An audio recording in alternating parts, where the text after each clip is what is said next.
আমাদের জীবনে এমন কিছু মুহূর্ত আসে যখন মনে হয় চারপাশের সব কিছু ভেঙে চুরমার হয়ে যাচ্ছে।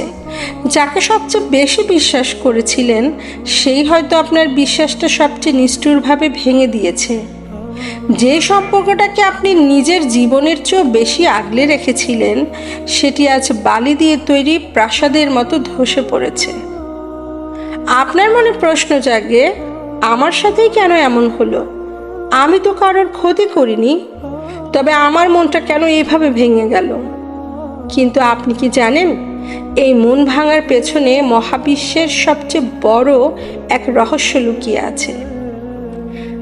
আজ আমরা কথা বলবো কেন আল্লাহ কখনো কখনো তার প্রিয় বান্দাদের মন ভেঙে চুরমার করে দেন। বলা হয়ে থাকে, আল্লাহ যখন আপনাকে মানসিকভাবে শক্তিশালী করতে চান কিংবা আপনাকে এমন এক উচ্চ মাকামে বা অবস্থানে পৌঁছাতে চান যার যোগ্যতা হয়তো আপনার এখন নেই, তখন আল্লাহ বিশেষ কাজটি করেন। তিনি আপনার মনটাকে ভেঙে দেন। জি, ঠিকই শুনেছেন।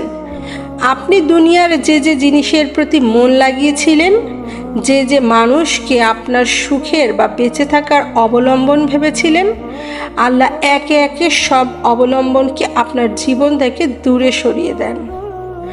আপনার মন ভাঙার পেছনে বাহ্যিক কারণ হয়তো কোনো মানুষের ধোঁকা, কোনো প্রিয় মানুষের চলে যাওয়া কিংবা কোনো বড় অবহেলা হতে পারে, কিন্তু এর আসল কারণ হলো আল্লাহর এক গোপন মহব্বত বা ভালোবাসা। আমাদের চারপাশে এমন অনেক মানুষ থাকে যারা সাময়িকভাবে আমাদের সামনাসামনি আমাদের খুব প্রশংসা করে, কিন্তু আমাদের খুব আপন সেজে তার ভিতরে লুকিয়ে রাখে আমাদের জন্য অনেক হিংসা। ব্যাপারটা একবার বুঝতে চেষ্টা করুন। আমাদের চারপাশে এমন অনেক মানুষ থাকে যারা সামনাসামনি আমাদের খুব প্রশংসা করে, আমাদের খুব আপন সাজে, কিন্তু তাদের অন্তরে লুকিয়ে থাকে হিংসা, অহংকার আর আমাদেরকে পিছে ফেলে দেওয়ার এক ধরনের জেদ। তারা আপনার সামনে এক রূপ আর পেছনে অন্য রূপ ধারণ করে। আপনি হয়তো সরল মনে তাদের ভালোবেসে যান, কিন্তু আল্লাহ তো অন্তর্যামী। তিনি তাদের ভেতরে সেই বিষাক্ত রূপ খুব ভালো করেই জানেন। তাই আল্লাহ চান না তার কোনো প্রিয় বান্দা কোনো ভণ্ড মানুষের মায়ায় জড়িয়ে নিজের জীবন নষ্ট করুক। আল্লাহ তখন নিজ দায়িত্বে সেসব মানুষের আসল চেহারা আপনার সামনে এনে দাঁড় করান, আপনার চোখ থেকে মায়ের পর্দা সরিয়ে দেন। সাময়িকভাবে এই সত্যটা মেনে নেওয়া আপনার জন্য অনেক কষ্টকর হয়, আপনার বুক ফেটে কান্না আসে, কিন্তু এটাই আল্লাহর এক পরম নিয়ামত। আল্লাহ কেন এটা করেন?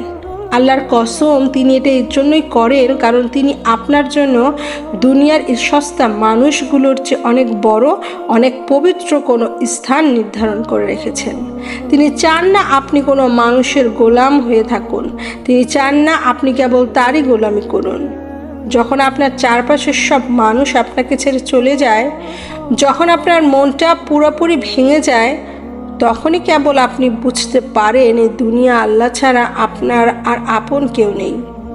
ভাঙা মন নিয়ে যখন আপনি জায়নামাজে দাঁড়াবেন, তখন যে মোনাজাত আপনার মুখ থেকে বের হবে তার মূল্য আল্লাহর কাছে অপরিসীম। আল্লাহ আসলে আপনার মন ভেঙে আপনাকে তার আরও কাছাকাছি টেনে নেন। তিনি আপনাকে বোঝাতে চান, হে আমার বান্দা, দুনিয়ার মায়ায় কেঁদো না।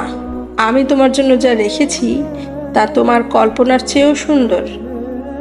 তাই আজ যদি আপনার মন ভেঙে থাকে, যদি কোনো প্রিয় মানুষ আপনাকে কষ্ট দিয়ে থাকে, তবে হতাশ হবেন না, আলহামদুলিল্লাহ বলুন। ভাবুন, আল্লাহ আপনাকে কোনো বড় ক্ষতি থেকে বাঁচিয়েছেন এবং আপনার জন্য আরও উত্তম কিছুর ফয়সালা করেছেন। আল্লাহ আমাদের সবাইকে এই কঠিন সময় ধৈর্য ধারণ করার তৌফিক দান করুন, আমিন। ভিডিওটা যদি আপনাদের মনে কোনো নাড়া দিয়ে থাকে কোনো রকম, তবে লাইক এবং শেয়ার করে অন্যদের জানার সুযোগ করে দিন। আর এরকম ইসলামিক ভিডিও পেতে এবং অনুপ্রেরণামূলক ভিডিও পেতে নিয়মিত আমাদের চ্যানেলটি সাবস্ক্রাইব করতে ভুলবেন না। আজ এই পর্যন্তই বিদায় নিচ্ছি। আল্লাহ হাফেজ।